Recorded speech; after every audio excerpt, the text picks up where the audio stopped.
Гүл ертегісі. Баяғы өткен заманда бір гүл өмір сүріпті. Гүлдің басқа достары болмапты. Бір күні күн бұлттанып, жаңбыр жауа бастайды. Гүл жаңбырдан қаша алмайды. Жаңбыр жауып, басылған соң күн қайта ашылады.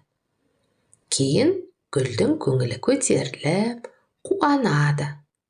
Ол әртүрлі қимыл жасай билейді.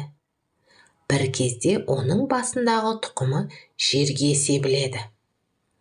Гүл оны байқамайды. Гүл тағы да менің достарым жоқ, деп мұңайып, жылай бастайды.